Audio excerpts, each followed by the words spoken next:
Welcome back. Break पर जाने से पहले हम बात कर रहे थे कि आज सारा दिन खबरें चलती रही एशिया कप के हवाले से कि भारत उस पे दस्तबरदारी का ऐलान कर रहा है। उनके मीडिया ने ऐसा रिपोर्ट किया, लेकिन बीसीसीआई ने खुद आकर, भारतीय क्रिकेट बोर्ड ने खुद आकर ये डिनाई कर दिया और कहा कि ऐसा कुछ भी नहीं है और कोई ऑफिशियल स्टेटमेंट नहीं थी, बल्कि कुछ मीडिया के लोगों ने उसको रिपोर्ट किया। और हाइप इसलिए ज़्यादा बन गई कि अभी पाक भारत जो तनाज़ा चल रहा है, जो कशीदगी चल रही है, उसकी वजह से कुछ ज़्यादा ही इस चीज़ को उस तरह से देखा गया कि अब क्या होने जा रहा है आगे। हसनैन लियाकत साहब, आपको क्या लगता है? क्या, जैसे आपने खुद भी कहा कि अगर पाकिस्तान ये मामला इसी तरह से बढ़ते हैं, जैसे मनोज कह रहे हैं कि कल को जब एशिया कप होगा, जो कि सितंबर में अभी जाकर होना है, तब ऐसे हालात हुए तो फिर तो भारत नहीं खेलेगा।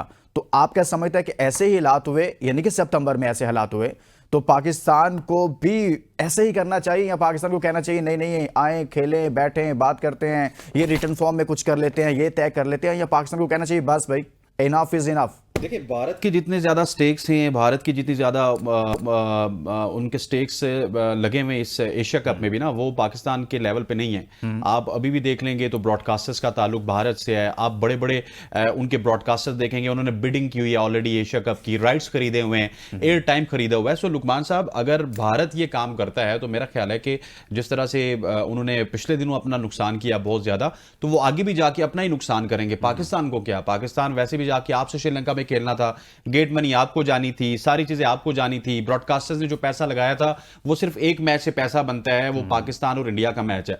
पाकिस्तान को भी इसमें से निकाल दें या फिर इंडिया को भी निकाल दें तो उसमें नुकसान किसका है? नुकसान इंडिया का है, पाकिस्तान का नहीं है। उसमें हमारी तो सिर्फ प्लेयर फीसेस का नुकसान है, या जो पीसीबी को पैसे मिलते हैं उसका नुकसान है। ब्रॉडकास्टर्स ने जो अरबों रुपए लगाए हैं वो उनको कौन देगा? सारी चीजें, ये सारी चीजें इतनी सिंपल नहीं है। आज मैं सलमान नसीर साहब को भी सुन रहा था, वो कहते हैं कि हमने 4 दिन में जो पीएसएल वापस करवाई, प्लेयर्स को अरेंज करवाया, ये इतना मुश्किल काम था कि हम पिछले 4 महीने जो प्लान करते हैं, उस प्लान के बाद आपकी पीएसएल एग्जीक्यूट होती है। ये 4 दिन के प्लान में हमने पीएसएल को वापस रिवैम्प कर दिया। सो इसी तरह से एशिया कप काफी लंबे अरसे से इसकी प्लानिंग हो रही है, लेकिन अनफॉर्चुनेटली मुझे कहना होगा, अभी आपने हाल ही में चैंपियंस ट्रॉफी में देखा, अब आप एशिया कप में देख रहे हैं, फिर आप आगे जाके cricket world cup, sorry T20 world cup 2026 में देखेंगे कि भारत की जो हठधर्मी है उसकी वजह से कहीं ना कहीं पे क्रिकेट को नुकसान हो रहा है। और हम जो बहुत ज्यादा ये राग अलापते हैं कि हम क्रिकेट लविंग नेशन है, और यार हम कोई क्रिकेट लिविंग नेशन नहीं है। अब छोड़े मनाना शनाना, 16, 17, 18 पाकिस्तान इज फर्स्ट, पाकिस्तान सबसे पहले। हम देखें, हम मनोज भाई को कितना मनाते रहे पिछले चैंपियंस ट्रॉफी में, हमारे से तो मनोज भाई नहीं माने तो आपके चेयरमैन जय शाह कैसे मानेंगे? सो अब हम भी कह देते हैं ठीक है, तुझे नहीं खेलना, असी भी नहीं खेलना, बस मनोज साहब नहीं खेलना तो ना खेलें भाई, अब ऐसे नहीं चलेगा। अच्छा चलें, कुछ और बात करते हैं। एशिया कप पे हमने काफी बात कर ली, क्योंकि जब बीसीसीआई का डिनाई आ गया तो मेरे ख्याल में उस पर अभी ज्यादा बात करनी बनती नहीं। आगे बढ़ते हैं, आप कुछ बात करेंगे। एक जानी पीएसएल चल रही है, एक जानी आईपीएल चल रही है। आईपीएल में वो तमाम लड़के जो गैर मुल्की प्लेयर्स थे, वो उसी तरह से उनके कम बैक हुआ, उसी तरह से वो वापस टूर्नामेंट में खेल रहे हैं, या फिर कोई वापस चले गए? मनोज साहब, देखिए, आरसीबी की तरफ से 5 प्लेयर्स थे और 5 के 5 प्लेयर वापस आ गए। जॉश हेजलवुड जो कि कंधे की चोट से पीड़ित थे, उन्होंने आरसीबी ज्वाइन कर ली। ब्रेथवेल आ गए, रोमोरियो आ गए, टिम डेविड। तो एक वीडियो सोशल मीडिया में वायरल भी हुआ, बारिश हो रही है चिन्ना स्वामी में और वो वहां पर स्विमिंग करते हुए दिखाई दिए। तो आरसीबी की पूरी स्ट्रेंथ है। लखनऊ सुपर जायंट्स की तरफ से Nicholas Pooran, Mitchell Marsh, David Miller, ये सभी खिलाड़ी हैं। जो एक खिलाड़ी सुर्खियों में है वो है मिचेल स्टार्क।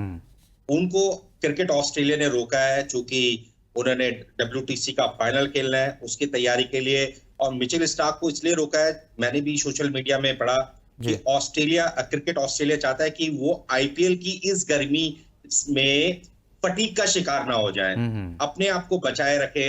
और जितनी गर्मी इस वक्त है, तो लगभग 40 से 45 डिग्री सेल्सियस के तापमान में सभी खिलाड़ियों को खेलना पड़ रहा है।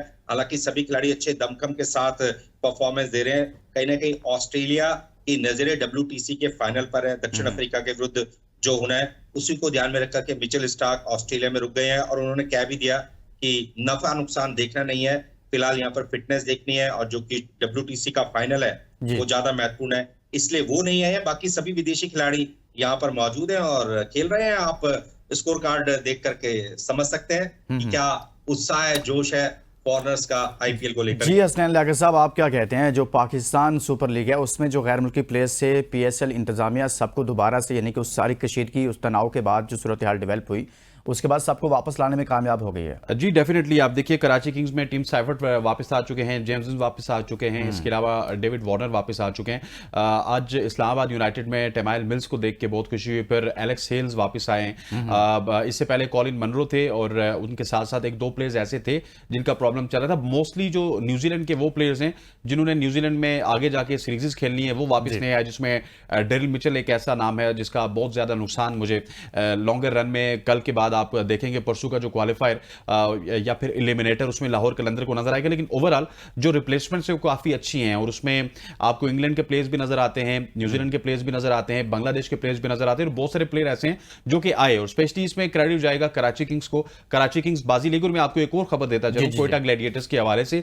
फिन एलन जिनका ताल्लुक न्यूजीलैंड से है, काफी ताबड़तोड़ हमले करते हैं, बड़े एक्सक्लूसिव बल्लेबाज हैं, वो भी वापस आ रहे हैं। और फिन एलन के साथ साथ राइली रूसो जिनका ताल्लुक साउथ अफ्रीका से है, साउथ अफ्रीका की जानिब से उन्होंने काफी अच्छी क्रिकेट खेली है, वो भी वापस आ रहे हैं। सो कोयटा ग्लैडिएटर्स की टीम भी काफी ज्यादा मुझे तगड़ी नजर आ रही है। हालांकि लाहौर कलंदर भी कुछ ना कुछ जारी है, जिस तरह से उनके सिकंदर रजा गए तो उन्होंने मेहदी हसन मिराज को कर लिया। अब देखते हैं कि डेरिल मिचेल की रिप्लेसमेंट में वो क्या करते हैं। लेकिन ओवरऑल सबसे ज्यादा मुझे दचका जो दिखने में आया वो लाहौर कलंदर को लगा, क्योंकि जो कॉलिन मनरो का हम इफेक्ट पैदा कर रहे थे ना कि कॉलिन मनरो के जाने से इस्लामाबाद यूनाइटेड को काफी इफेक्ट होगा, वो एलेक्स हेल्स ने आके आज जो 88 रन की इनिंग्स खेली है उसमें वो सारा कुछ धो दिया। और Islamabad United right now sitting on the second top list और उसका क्वालिफायर होगा कोयटा ग्लैडिएटर्स के साथ। वहीं पर जाकर उसी स्टैंड पर जाकर खड़े हो गए हैं जहां पर उन्होंने पहले मैच से आगाज किया था। आज के मैच से तो मुझे यही लगा कि दोबारा से इस्लामाबाद यूनाइटेड उसी कलर में नजर आई है।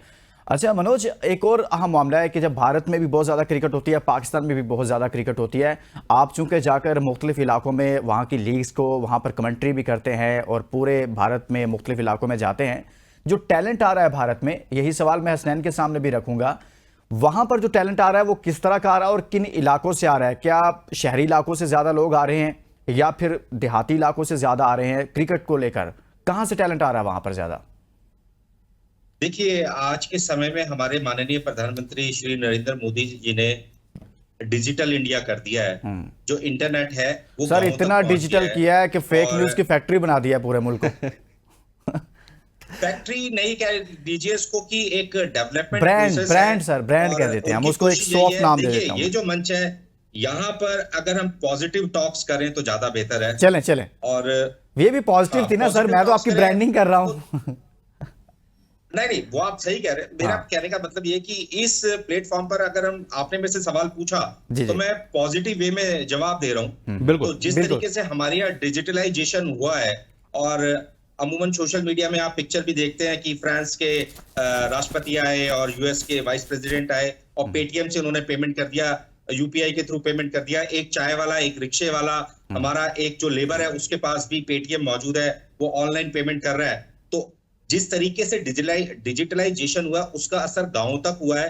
गांवों में जो टैलेंटेड प्लेयर्स थे उनको अब शहरों की तरफ नहीं आना पड़ता है, वो गांवों में रह करके अभ्यास कर सकते हैं, फिटनेस कर सकते हैं, कैसे स्ट्रेंथ इंप्रूव करनी है, किस तरीके से अपने स्किल्स को डेवलप करना है, किस तरीके से स्टेमिना बना करके आप अच्छा प्रदर्शन कर सकते हैं।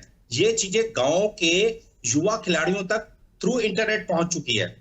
अब उनको सिर्फ जरूरत है एक प्लेटफॉर्म की। जब आप अपने गांव में रह करके, अपने घर में रह करके फिटनेस करते हैं और गांव का शुद्ध खाना खाते हैं और शुद्ध पानी पीते हैं, और सबसे महत्वपूर्ण ये कि ये आप सॉफ्ट ड्रिंक से दूर रहते हैं। देहात की एक परंपरा रही है दूध, घी, मक्खन खाना और मजबूत शरीर बनाना। तो गांव में क्रिकेट पहुंचने का भारत को सबसे ज्यादा फायदा ये हुआ है कि दूर दराज के इलाकों के बहुत सारे ऐसे खिलाड़ी आए हैं। अभी एक मयंक यादव खिलाड़ी हैं, उनका संबंध भी देहात से ही है और हालांकि इंजर्ड है, वो बीच बीच में उन्होंने 2-3 मैच आईपीएल के खेले जरूर है। 150-152 किलोमीटर प्रति घंटे की रफ्तार से वो गेंदबाजी करते हैं, उनका संबंध भी देहात से है। चूंकि इंटरनेट गांव तक पहुंच चुका है, गांव के बच्चों को शहर में आने की जरूरत नहीं है, वो थ्रू इंटरनेट क्रिकेट के स्किल्स इंप्रूव कर सकते हैं। और जब आप कह रहे हैं कि जो डिजिटल दौर है उससे बहुत फायदा हो रहा है, खासतौर पर दूर दराज गांव देहातों में रहने वाले वो लड़के जिनकी बड़ी एकेडमियों तक एक्सेस नहीं है, बड़े शहरों तक एक्सेस नहीं है, प्रदर्शन करके स्टेट पे पहुंच जाते हैं। चले ठीक हो गया। यही सवाल जो है वो हसनैन लियाकत के लिए भी छोड़े जा रहा हूं। ब्रेक के बाद वापस आएंगे तो बात पाकिस्तान में जो टैलेंट आ रहा है वो गांवों से ज्यादा आ रहा है, यानी कि देहाती इलाकों से आ रहा है या बड़े शहरों से ज्यादा आ रहा है, और किस क्वालिटी का टैलेंट आ रहा है। इस ब्रेक के बाद स्टे विद अस।